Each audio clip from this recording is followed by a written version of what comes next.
സർവശക്തിയുള്ള ദൈവപിതാവിൻ്റെ നാമം വാഴ്ത്തപ്പെടട്ടെ. ഇന്നത്തെ ചിന്താവിഷയം ദൈവദൂതന്മാരുടെ സഹായം എന്നുള്ളതാണ്. യേശു ക്രിസ്തു പ്രാർത്ഥിക്കുമ്പോൾ പ്രാണവേദനയിലായി, രക്തം വിയർപ്പ് തുള്ളിയായി വീണു.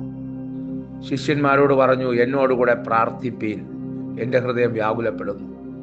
പക്ഷേ ശിഷ്യന്മാർ പ്രാർത്ഥിച്ചില്ല, ഉറങ്ങി.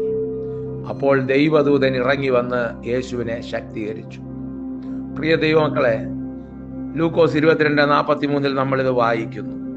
ഞാനിത് എന്തിനാണ് പറഞ്ഞതെന്ന് ചോദിച്ചാൽ, നമ്മൾ ദാവീദിനെ നോക്കിക്കഴിഞ്ഞാൽ ആടുകളെ രക്ഷിക്കാൻ വേണ്ടി സിംഹത്തെയും കരടിയും കൊന്ന് കീറിക്കളഞ്ഞ് ആടുകളെ രക്ഷിക്കുകയാണ്. 1-ാം നൂറ്റാണ്ടിൽ ബുദ്ധിമുട്ടുള്ളവർക്ക് പങ്കുവെച്ച് കൊടുക്കുന്നുണ്ട്.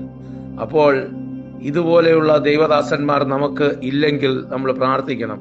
സ്വർഗത്തിലെ ജീവികളും ദൈവദൂതന്മാരും ഇതുപോലെ ഇറങ്ങി വന്ന് നമ്മളെ സഹായിക്കുവാൻ ദൈവം അയക്കട്ടെ.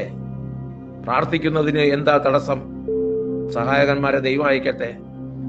ദൈവദൂതന്മാരുടെ സഹായം നമുക്ക് ലഭിക്കട്ടെ. എന്താണ് നിങ്ങൾക്ക് പറയാനുള്ളത്? സ്തോത്രം.